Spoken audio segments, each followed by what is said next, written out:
Hello guys, welcome to our YouTube channel. तो आप भी अगर अपना बिजनेस शुरू करने जा रहे हैं इनिशियली सिंगल बिजनेस ओनर, जिसको हम प्रोप्राइटर कहते हैं, तो उसके लिए आपको क्या क्या चीज़ों की ज़रूरत पड़ेगी और किस तरह से आपको बिजनेस शुरू करना है, इस तरह के आपके कोई भी क्वेश्चंस हैं तो आज आपको सारे क्वेश्चंस के जवाब मिल जाएंगे। फिर भी कोई क्वेश्चन अगर रह जाता है तो आप सिंपली आप कमेंट बॉक्स में लिख दीजिएगा, तो आपको उसका हम आंसर जल्दी प्रोवाइड कराएंगे। तो जैसे कि आपको स्क्रीन पे दिख रहा होगा, आज का टॉपिक क्या है, प्रोप्राइटरशिप फर्म रजिस्ट्रेशन का प्रोसेस।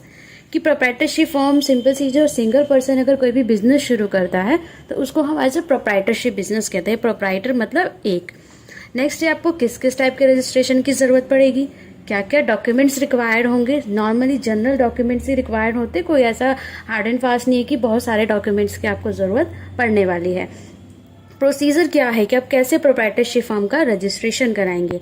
एनुअल कंप्लायंसेस क्या होती है, कंप्लायंसेस मतलब इन रिटर्न में आपको क्या टैक्स रिटर्न, कुछ भी अगर गवर्नमेंट्स का कुछ भी आपको फाइलिंग्स करनी होती है तो उसकी क्या क्या चीज़ों की ज़रूरत पड़ेगी। उसके बाद है कॉस्ट कितनी आती है। मेन पॉइंट है कि आप बिजनेस तो में तो आप काफ़ी ज़्यादा इन्वेस्टमेंट लगाएंगे डेफिनेटली, तो उसको रजिस्ट्रेशन करने के लिए आपको किस तरह की कॉस्ट आने वाली है। उसके बाद है आपको जो आप अगर किसी भी तरह की कॉस्ट जाननी है, जो कॉस्ट डिपेंड होते हैं कौन से एक्सपर्ट से अपना रजिस्ट्रेशन करवा रहे हैं उस पर डिपेंड होती है। फिर भी आपको अपने बिजनेस के लिए किसी भी एक्सपर्ट की जरूरत होगी तो आप सिंपली हमसे कनेक्ट कर सकते हैं। उसके बाद प्रॉस एंड कॉन्स मतलब क्या फायदे हैं क्या नुकसान है प्रोप्राइटरशिप रजिस्ट्रेशन के, प्रोप्राइटरशिप फर्म को रजिस्टर करने में। क्योंकि आज के टाइम में आपको भी पता है बिजनेस रिलायबल कब होता है, जब आपके पास कोई गवर्नमेंट रजिस्ट्रेशन सर्टिफिकेट हो। क्योंकि गवर्नमेंट आपको वेरीफाई कराता है, कोई भी पर्सन चाहेगा कि अगर जो भी आपके साथ जुड़ेगा बिजनेस के लिए तो वो भी अपनी सिक्योरिटी सेफ्टी चाहता है मनी की, क्योंकि बिजनेस में आपको काफी ज्यादा मनी इन्वॉल्व होता है। तो नेक्स्ट आज हम देखेंगे, और फिर भी कोई भी क्वेश्चन आपका रह जाता है तो आप सिंपली कमेंट बॉक्स में लिख सकते हैं। नेक्स्ट है प्रोप्राइटरशिप फर्म क्या होती है। ये एक रजिस्टर्ड, ये कोई जैसे कि आपके एमसीए रजिस्टर्ड होती है, एलएलपी ओबीसी पार्टनरशिप फर्म या LLP one person private limited, आपने सुना होगा लिमिटेड कंपनीज, तो ये उसके जैसी तो नहीं होती है। मेन ये है इसका कोई सेपरेट पैन कार्ड नहीं होता है।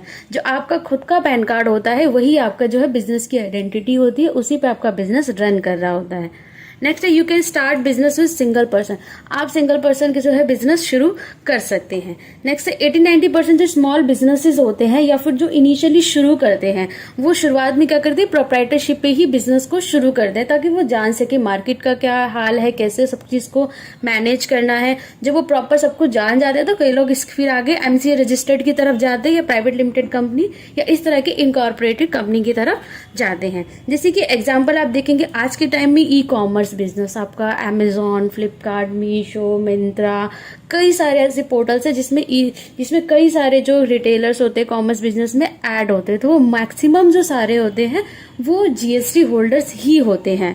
नेक्स्ट है ट्रेडमार्क रजिस्ट्रेशन, जीएसटी के साथ साथ आपको ट्रेडमार्क रजिस्ट्रेशन की भी जरूरत पड़ जाती है।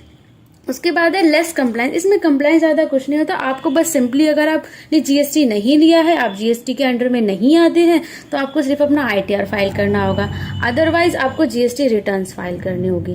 तो ये होगी सिंपल सी चीज। और फिर भी आपको आईटीआर के बारे में कुछ भी इन्फॉर्मेशन लेनी है तो आप हमारी नेक्स्ट जो वीडियोज हैं आईटीआर से रिलेटेड उसको भी आप चेक कर सकते हैं।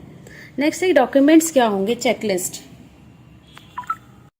तो इसमें जो आपका डॉक्यूमेंट्स रहने वाला है वो आपका खुद का पर्सनल का PAN card, personal Aadhaar card, business place proof common जिसको हम कहते हैं रेंट एग्रीमेंट, ये इलेक्ट्रिसिटी बिल। उसके बाद है ऑनर एंड विटनेस की आईडी लगेगी। कोई भी रेंट एग्रीमेंट या किसी भी तरह का एग्रीमेंट बनता है तो उस पर विटनेस की आईडीज तो होती है। ट्रेड नेम आप कुछ भी रख सकते हैं, जैसे कि हम देखते हैं एबीसी एंटरप्राइजेज, जो भी आपको पसंद आप खुद का नाम भी रख सकते हैं। आपने कई बार देखा होगा कि लोग अपने सरनेम के नेम पर भी जो है बिजनेस का नाम रखते हैं। नेक्स्ट है प्रोसेस क्या है प्रोप्राइटरशिप फर्म को रजिस्टर करने का। तो सिंपल सा प्रोसेस है कि आपको कलेक्ट करने हैं कुछ भी दो रजिस्ट्रेशन जो नीचे मेंशन है। अभी हम देखते हैं एक करेंट बैंक अकाउंट आपको ओपन करना है फॉर्म के नेम का, और एज पर आरबीआई गाइडलाइंस अगर आप करेंट अकाउंट ओपन कराने जाएंगे तो आपको कुछ डॉक्यूमेंट्स तो देने ही होंगे। उसमें आप ले सकते हैं जीएसटी रजिस्ट्रेशन, उद्यम रजिस्ट्रेशन या फिर MSME registration, shop act licence, trade licence, जो भी आपके जो है स्टेट में एप्लीकेबल होगा वो आप ले सकते हैं। आईईसी हो गया आपका इंपोर्ट एक्सपोर्ट बिजनेस, अगर आप इंपोर्ट एक्सपोर्ट बिजनेस में रिलाई करते हैं, इंपोर्ट एक्सपोर्ट का वर्क करते हैं तो आपको इंपोर्ट एक्सपोर्ट बिजनेस लेना, इंपोर्ट एक्सपोर्ट का लाइसेंस लेना होगा। नेक्स्ट है ट्रेडमार्क रजिस्ट्रेशन, जो आज के टाइम में काफ़ी ज़्यादा इंपॉर्टेंट है, क्योंकि आपको अपने बिजनेस के नेम को सिक्योर करना होता है, क्योंकि कोई और उस नेम से बिजनेस करेगा तो आपको क्या हो जाएगा, उससे लॉस हो जाएगा। नेक्स्ट है, अब हम देखते हैं पर्टिकुलरली एक एक लाइसेंस के लिए क्या क्या ज़रूरत होती है। फर्स्ट है आपका उद्यम सर्टिफिकेट। तो उद्यम सर्टिफिकेट के लिए आपको क्या चाहिए होता है, आधार कार्ड चाहिए होता है, पैन कार्ड चाहिए होता है, बैंक डिटेल चाहिए होती है और वर्क डिटेल चाहिए होती है। नॉर्मली इतनी चीज़ चाहिए होती है। आधार कार्ड क्या होता है, बिजनेस होल्डर को वेरीफाई करने के लिए हमें चाहिए होता है। इसकी जो वेबसाइट होती है वो अगर हम देखें तो आप गूगल पे जाके उद्यम लिखेंगे तो ये आपकी जो है वेबसाइट होती है जहाँ से जो है आप अपना उद्यम का रजिस्ट्रेशन वो ले सकते हैं। ये आपकी वेबसाइट है, यहाँ से आप ले सकते हैं। इसकी भी डिटेल वीडियो हम आगे पोस्ट करेंगे, चैनल पे ऑलरेडी अवेलेबल है। नेक्स्ट है आपका शॉप एक्ट लाइसेंस। तो शॉप एक्ट लाइसेंस जैसे आपको चाहिए होता है, जो अगर आपके स्टेट में शॉप एक्ट एप्लीकेबल है तो आप शॉप एक्ट लेंगे। जैसे कि स्टेट वाइज दिल्ली में क्या होता है, शॉप एक्ट से आपका वर्क हो जाता है। इन सब स्टेट, कुछ स्टेट में जैसे गुमास्ता लाइसेंस है, गुमसधारा लाइसेंस है, ट्रेड लाइसेंस है, तो जो भी आपके स्टेट में एप्लीकेबल होगा वो आपको एक एक्स्ट्रा लेना होगा, ताकि लोकल गवर्नमेंट बॉडी जो होती है उनको पता हो कि उनके एरिया में इस लोकेशन पे ये बिजनेस रजिस्टर्ड है। नेक्स्ट है, it will issue by local administrative body. Local administrative body होती है जो इसको इशू करती है।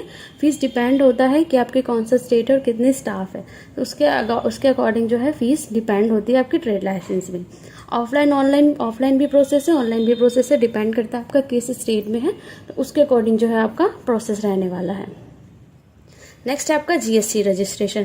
तो जीएसटी रजिस्ट्रेशन के लिए ऑल ओवर इंडिया में सेम ही प्रोसेस है, ऑनलाइन प्रोसेस होता है। इसके लिए आपका क्या होता है, रजिस्टर आपको लीगल एंटिटी मिल जाती है। आपको जीएसटी रजिस्ट्रेशन के लिए आपका जो है जीएसटी सर्टिफिकेट मिल जाता है, जो एक तरह से वेरीफाइड होता है गवर्नमेंट डिपार्टमेंट की तरफ से। नेक्स्ट है डॉक्यूमेंट कहेंगे केवाईसी। आपका same Aadhaar card, PAN card, business place का आपका प्रूफ लगेगा। उसके बाद आप सिंपली वॉलेंट्री रजिस्ट्रेशन भी ले सकते हैं, क्योंकि नॉर्मली क्या होता है, अगर आप 20 लाख के ऊपर का आपका टर्नओवर जाता है ईयरली में, तब तो आपको लेना मैंडेटरी है।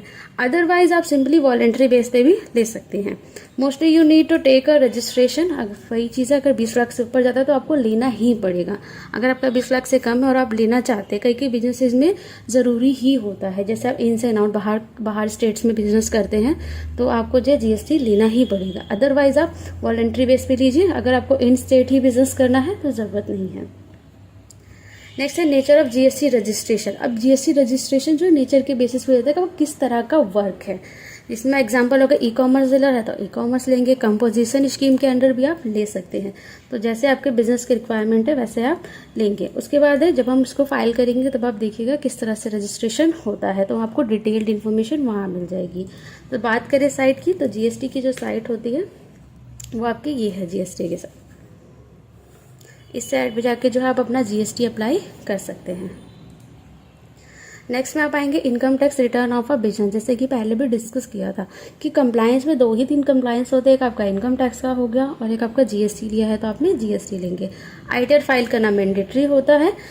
ये आपके बिजनेस ग्रोथ के लिए भी अच्छा होता है। इनकेस आपको लोन चाहिए तो उसके लिए आपका आईटीआर फाइलिंग जब आप करेंगे तभी आपको जो है लोन लेने में ईजिली होगा बिजनेस के लिए। नेक्स्ट है नॉर्मली हम आईटीआर 2 या आईटीआर 3 को फाइल करते हैं और आईटीआर 4 जिस तरह का आपका बिजनेस है उस तरह से। जैसे अगर आप शेयर मार्केट में है वो भी एक तरह से बिजनेस है तो आप आईटीआर 2 फाइल करेंगे, तो सेम इसी तरह से आप अपनी आईटीआर को भी फाइल करेंगे। उसके बाद आता है professional tax and IEC 10 number. कई स्टेट में आपको प्रोफेशनल टैक्स नंबर लेना होता है। जैसे कि अगर आप महाराष्ट्र में जाके जीएसटी लेंगे तो आपको जो है प्रोफेशनल टैक्स लेना होगा, सेम गुजरात एंड कर्नाटका में। आईईसी आपको तब लेना होगा जब अगर आप इंपोर्ट एक्सपोर्ट में बिजनेस कर रहे हैं। 10 नंबर आपको रिक्वायर होगा अगर आप अपने स्टाफ का टीडीएस डिडक्ट कर रहे हैं। नेक्स्ट है फसाई रजिस्ट्रेशन रिक्वायर होता है फूड बिजनेस के लिए। अगर आप फूड बिजनेस में इन्वॉल्व है तो आपको फसाई रजिस्ट्रेशन लेना मैंडेटरी होता है। नेक्स्ट है आपका एनुअल कंप्लायंसेस। तो एनुअल कंप्लायंसेस कब चाहिए होता है, अगर आप बिजनेस रन कर रहे हैं, अगर आप विदाउट जीएसटी कर रहे हैं तो आपको एनुअल कंप्लायंसेस में सिर्फ इनकम टैक्स फाइल करना होगा। अगर विद जीएसटी कर रहे हैं तो आपको आईटीआर के साथ साथ जीएसटी की फाइलिंग भी करनी होगी, जहां पे आप अपने सेल एंड परचेज को डिक्लेयर करेंगे, प्रॉफिट एंड लॉस को। नेक्स्ट है आपका कॉस्ट एंड फीस कितना लगता है। टोटली डिपेंड करता है आप कितने रजिस्ट्रेशन लेते हैं। अगर इनकेस अगर गवर्नमेंट फीस किसी में नहीं है तो नॉर्मली आपका 1500 इतना ही लगेगा। अगर किसी में गवर्नमेंट फीस नहीं है तो आपको सिर्फ प्रोफेशनल फीस ही पे करनी होगी। अगर हम एवरेज बात करें तो इसकी जो कॉस्ट रहने वाली है 1500 से 5000 के बीच में रहने वाली है, गवर्नमेंट फीस को इंक्लूड करके। नेक्स्ट अगर हमारे प्रॉज एंड कॉन्स क्या होते हैं प्रोप्राइटरशिप फॉर्म के, तो बेस्ट चॉइस होती है कि न्यू स्टार्टअप बिजनेस और स्मॉल बिजनेसेस के लिए लो सेटअप होता है, कंप्लायंस कॉस्ट भी कम होती है, इजी टू हैंडल होता है, इजी टू रजिस्टर होता है। लेस डॉक्यूमेंट्स होते हैं, डॉक्यूमेंटेशन जो होता है आपका काफ़ी कम होता है इसमें। और आपके लॉस क्या हो गया, कोई सिक्योरिटी नहीं है फर्म नेम की। आपके जीएसटी फर्म का जो भी अगर आप उसका ट्रेडमार्क नहीं लेंगे तो कोई और ट्रेडमार्क लेके उस फर्म से अपना बिजनेस कर सकता है एंड आप उसको नहीं रोक सकते। नेक्स्ट है न्यू कैपिटल लाने में आपको मुश्किल होगी, क्योंकि आपके पास के जो कंपनीज होती है प्राइवेट लिमिटेड उस पर लोग ज़्यादा रिलायबल करते हैं, ना कि जीएसटी फॉर्म पे। नेक्स्ट है वेरीफाइड नहीं होती है एमसीए पे, तो क्या होता है ये लेस ट्रस्टफुल होती है। Thanks for watching our video. कोई भी आपको इन्फॉर्मेशन नहीं समझ है, कुछ और इन्फॉर्मेशन चाहिए, आप सिंपल कमेंट बॉक्स में लिख के कमेंट कर सकते हैं। और अगर वीडियो अच्छी लगी तो इसको लाइक शेयर सब्सक्राइब ज़रूर करें।